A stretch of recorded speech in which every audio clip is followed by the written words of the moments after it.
les gars, nouvelle vidéo. Aujourd'hui, je vous explique comment débuter la pêche de la carpe, avec quel type de matériel, quel budget et surtout quel état d'esprit avoir pour réussir ces pêches. Donc si tu es perdu avec toute cette masse d'informations qu'on trouve sur internet, sur les réseaux sociaux, etc., regarde cette vidéo et tu vas apprendre plein de trucs. Si tu as des questions, pose-les-moi mon ami, avec plaisir je te répondrai. Bon visionnage. Donc on se retrouve aujourd'hui pour une nouvelle vidéo qui va parler du sujet suivant: quel matériel pour débuter la carpe. Car je vous avais promis que je ferais une petite vidéo là-dessus pour expliquer aux personnes qui souhaitent débuter cette pêche un petit peu le matériel et les bonnes questions et surtout l'état d'esprit dans lequel il faut être pour optimiser à fond sa pêche.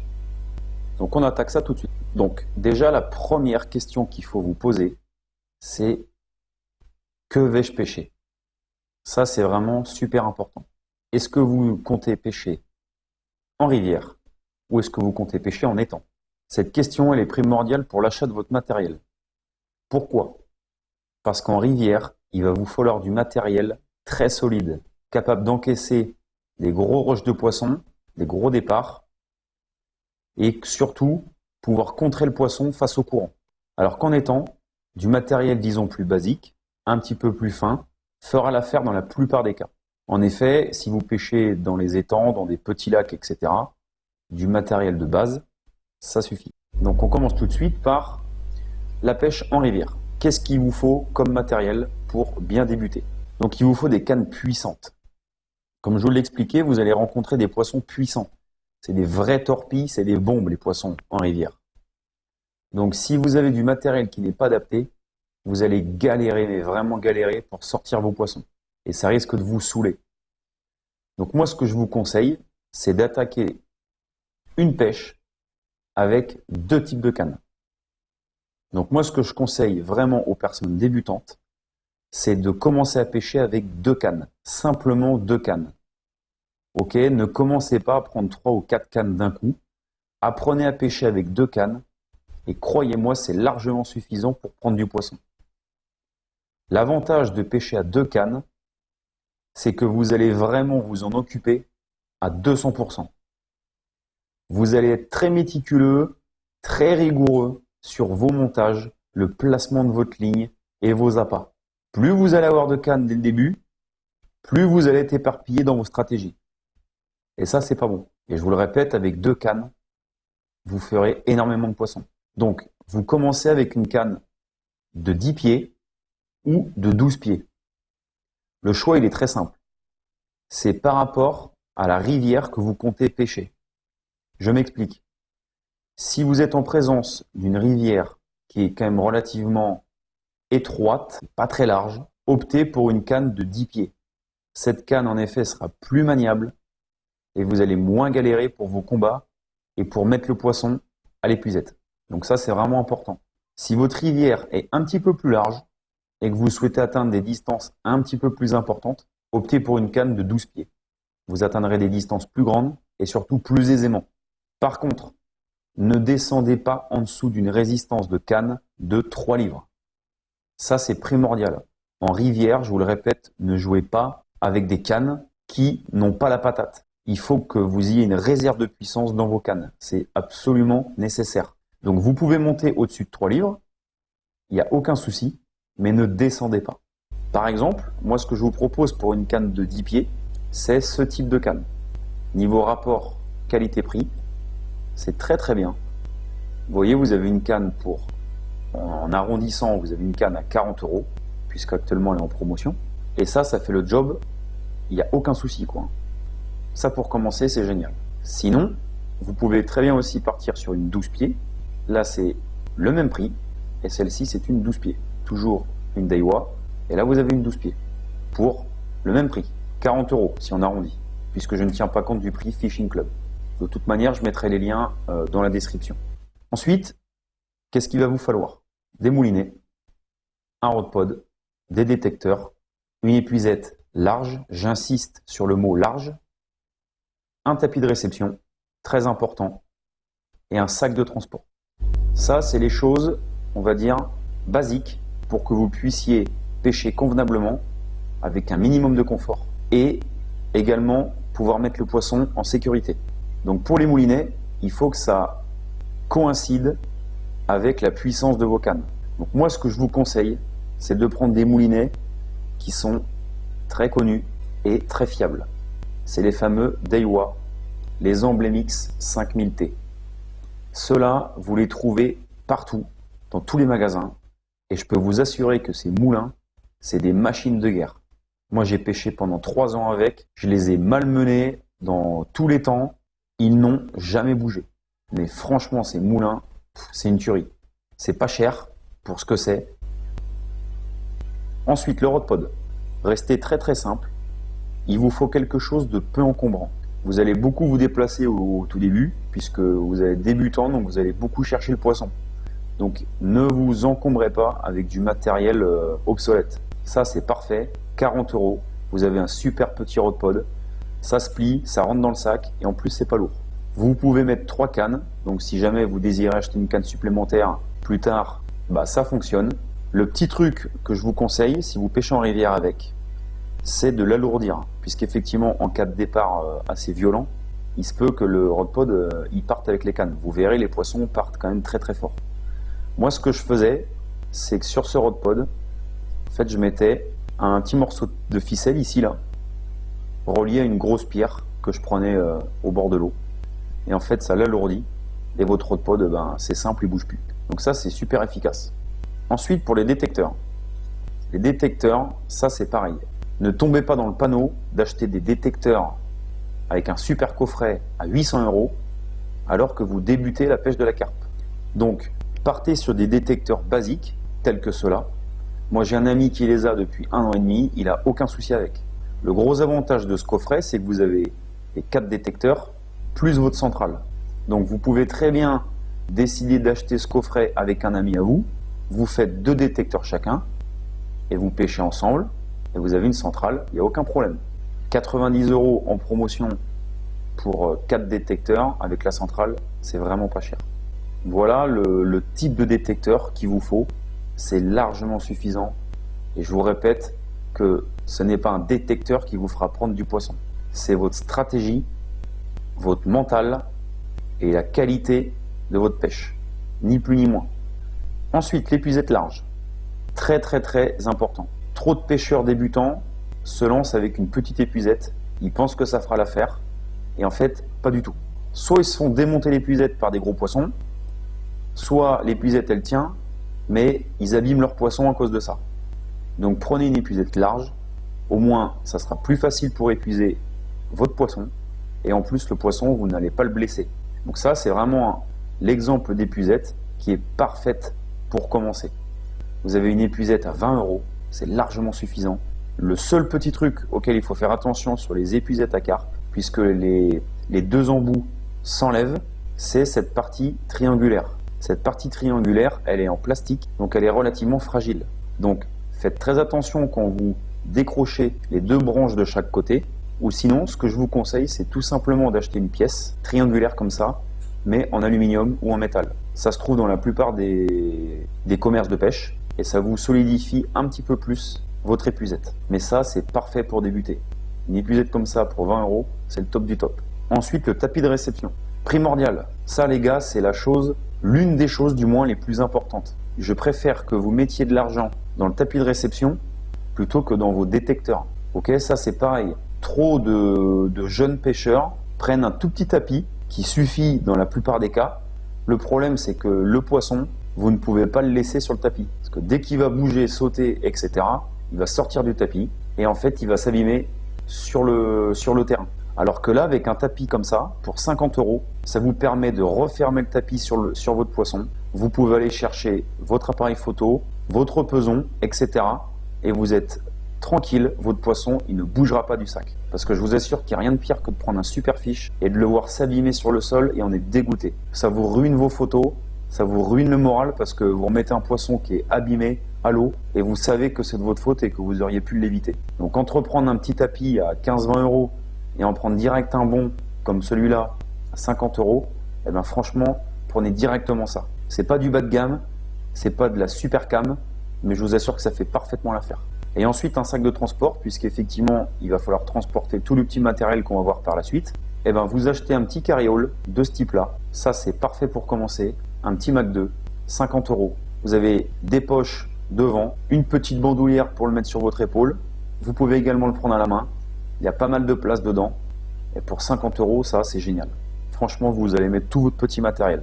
Ensuite, pour ce qui est de la pêche en étang, ça va être très rapide, puisqu'en fait, la seule chose qui va différer, c'est vos cannes et les pics. Effectivement, lorsque vous allez pêcher en étang, suivant le type d'étang, de lac ou de gravière que vous allez être à même de pêcher, vos distances de lancer seront supérieures aux distances de lancer que vous allez pouvoir faire en rivière. Forcément, on lance plus loin dans un lac que dans une rivière, puisqu'effectivement, la majeure partie des poissons en rivière se situe entre, on va dire, 10 et 40 mètres du bord. Moi, par exemple, qui pêche en Seine parisienne, c'est exactement ce que je pratique. Je ne pêche jamais à plus de 30-40 mètres du bord. Ça ne sert à rien. Alors qu'en lac, effectivement, j'aime pratiquer des pêches à 100, 110, voire 120 mètres. Donc pour ça, il me faut des cannes puissantes, capables d'envoyer des plombs de 100, 110 grammes, voire 120 grammes, parfois accompagnés également d'un stick. Donc ça vous fait une grosse charge à envoyer et il faut que votre canne elle ait une grosse réserve de puissance. C'est pour ça que moi, personnellement, j'utilise des 13 pieds en 3,5 livres. Ça me permet de balancer des poids lourds et le fait d'avoir des cannes 13 pieds, j'ai un angle énorme en bras de levier pour un lancer, ce qui fait que ça me permet d'atteindre de grandes distances supérieures à 100 mètres. Avec une canne 10 pieds, ça serait impossible. Donc, soit vous partez sur une canne 12 pieds en 3 livres, donc le même style de canne que vous aviez pour la rivière, ou si vous décidez de pêcher des lacs ou des gravières et vous savez que le poisson se situe à assez longue distance, optez pour des cannes 13 pieds, 3,5 livres, si comme moi vous désirez pratiquer une pêche à longue distance avec des gros poids accompagnés de sticks ou de sacs solubles. Ensuite, c'est le même matériel que celui que je vous ai montré précédemment.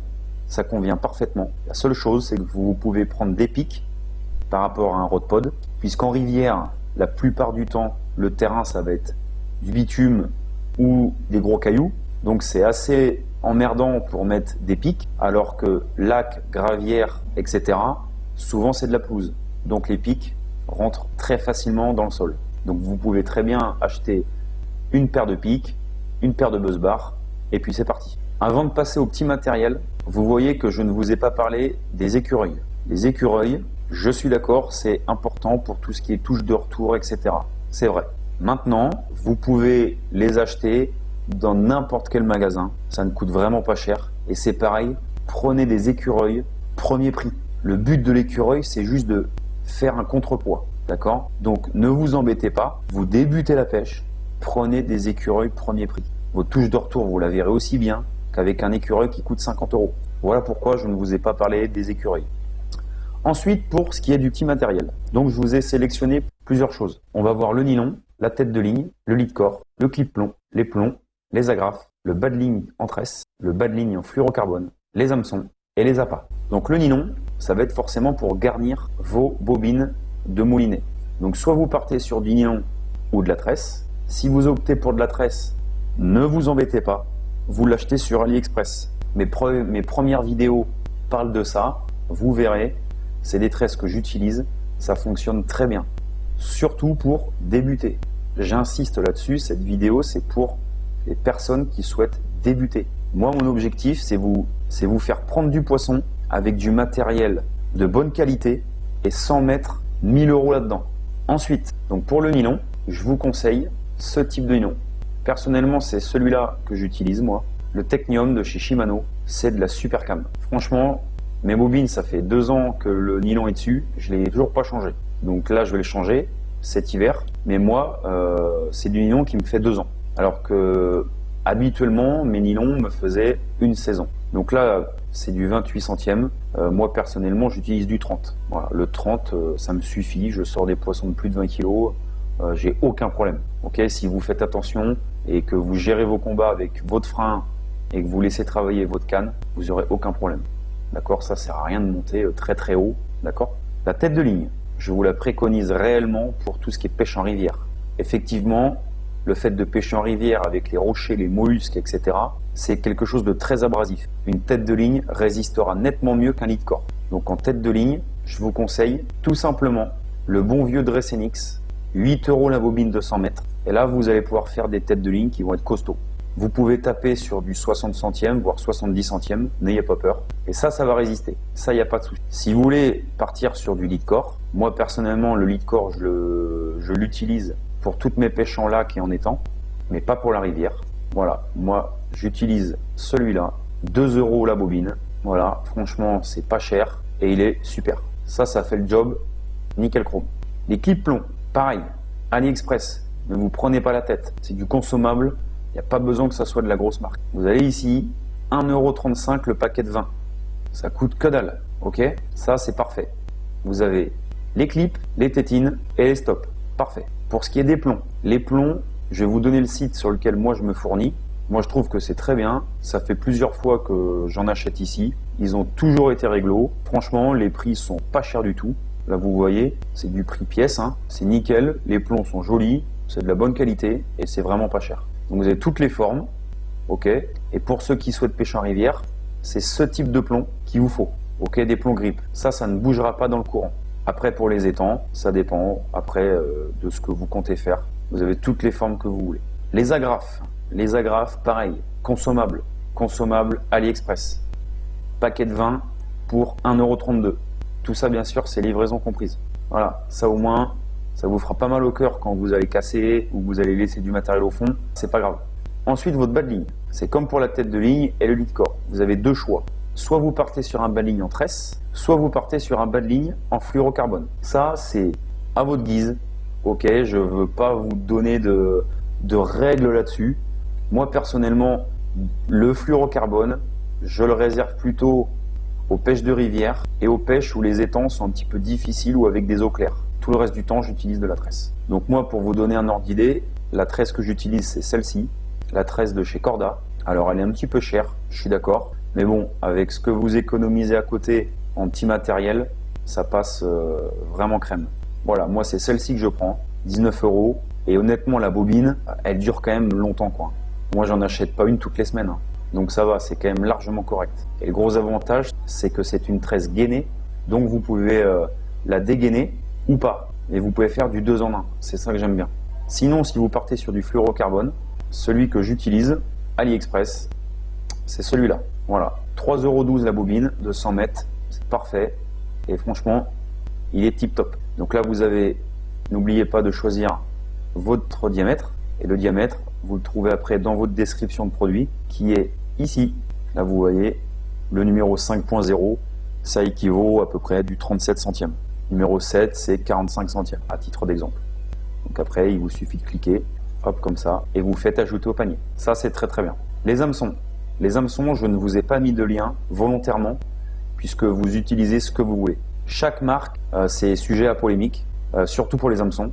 Donc, et surtout, toute marque, qu'elle soit bonne ou mauvaise, peut avoir un défaut de fabrication. Donc, je vous laisse voir par vous-même les hameçons que vous désirez utiliser. Renseignez-vous autour de vous sur les forums, sur Internet, etc. Mais vous verrez, il y a beaucoup de choses. Maintenant, moi personnellement, je me suis fait mon propre opinion. J'ai testé plein de marques d'hameçons. J'ai trouvé celle qui me convient et je reste là-dessus. Donc, faites pareil. Testez.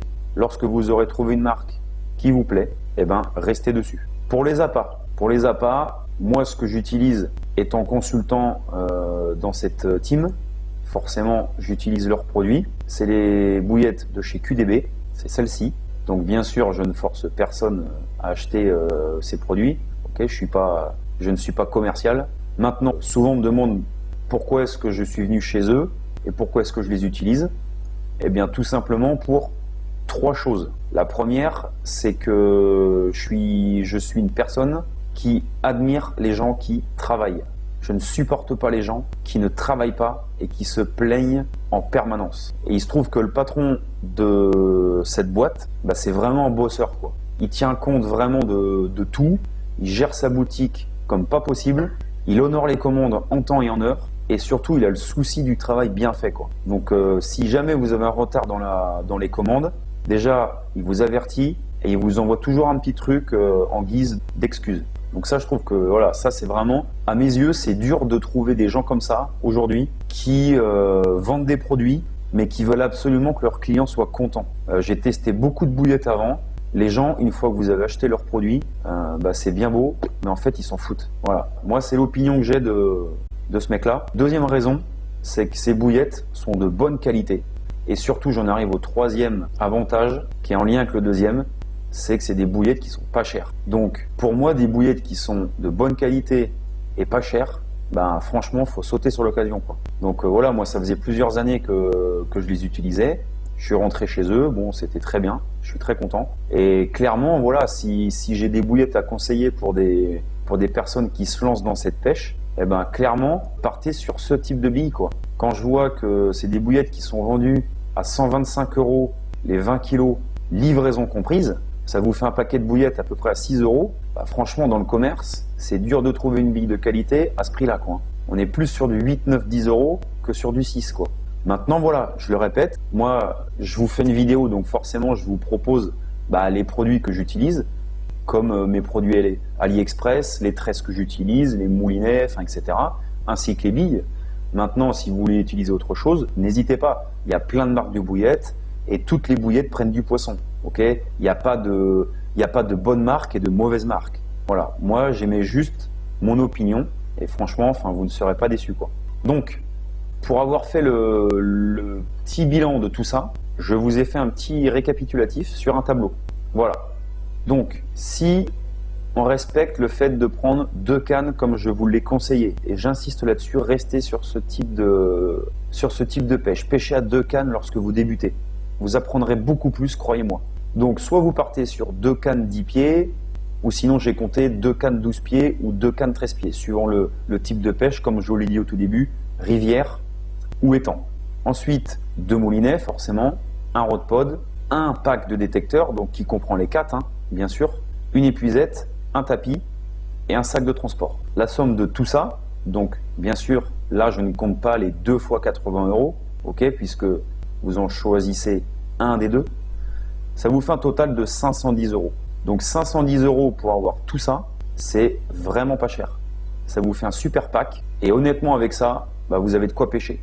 À cela, vous ajoutez le petit matériel que je vous ai conseillé, mais ça va pas vous faire rajouter 300 €. Vous avez vu, c'est essentiellement des produits AliExpress, etc.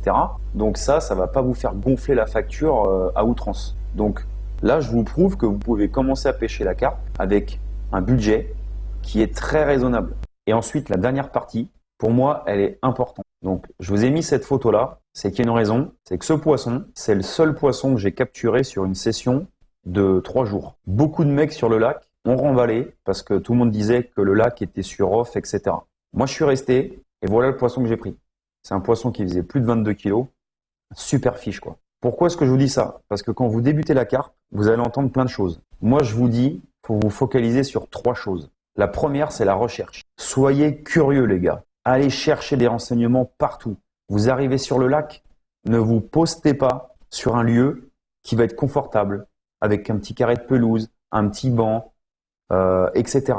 Cherchez à vous installer où le poisson se trouve. Et pour savoir où le poisson se trouve, il faut partir en reconnaissance. Donc, posez-vous des questions. Vous laissez votre matos, vous posez la voiture et vous faites le tour du lac. Recherchez tous les signes.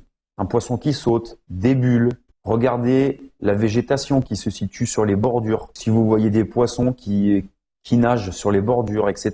ou en pleine eau, trouvez des spots, trouvez des structures, etc. Trouvez des moules, des écrevisses. Voilà, tout ça, ça va vous servir. Ensuite, être positif. Ne vous braquez pas si vous loupez un poisson, 2 poissons, 3 poissons. C'est la pêche, les gars. C'est la pêche. On ne peut pas gagner à tous les coups. Si on gagnait à tous les coups, ça serait plus de la pêche et on reviendrait jamais au bord de l'eau. Donc, gardez bien ça en tête. Vous loupez un poisson, c'est pas grave. C'est grâce à ça que vous allez vouloir revenir et le prendre, ce poisson. Donc, toujours être positif. Ça a beau être des sessions difficiles par moment, on en a tous connu et on en connaîtra tous encore. Restez positif. Dites-vous que même la pire session de pêche, c'est toujours une super journée. Parce que il y a tellement de gens qui voudraient être à votre place, au bord de l'eau, en train de pêcher, et qui, eux, sont dans la misère, etc. Eux, ils donneraient tout pour passer une journée comme vous. Donc, vous ne pouvez pas vous plaindre. Restez positif. Et la dernière chose, c'est se donner les moyens. C'est ces choses que je vous dis, c'est valable dans votre vie également. Donnez-vous les moyens. C'est-à-dire que lorsque vous êtes à la pêche, vous êtes là pour pêcher, les gars. Donc, mettez toutes les billes de votre côté. Vous avez mis vos canalos, ne vous asseyez pas sur votre chair avec votre téléphone, Facebook, Instagram et compagnie. Non, vous êtes là pour pêcher. Donc, cherchez pourquoi le poisson, il pourrait venir ici. Pourquoi est-ce qu'il n'est pas là? Levez-vous la nuit si vous avez prévu de faire un amorçage à 2 heures du matin, à 4 heures du matin, à 6 heures du matin. C'est pas grave ça. Ok? Croyez-moi, tout se paye et tout est récompensé.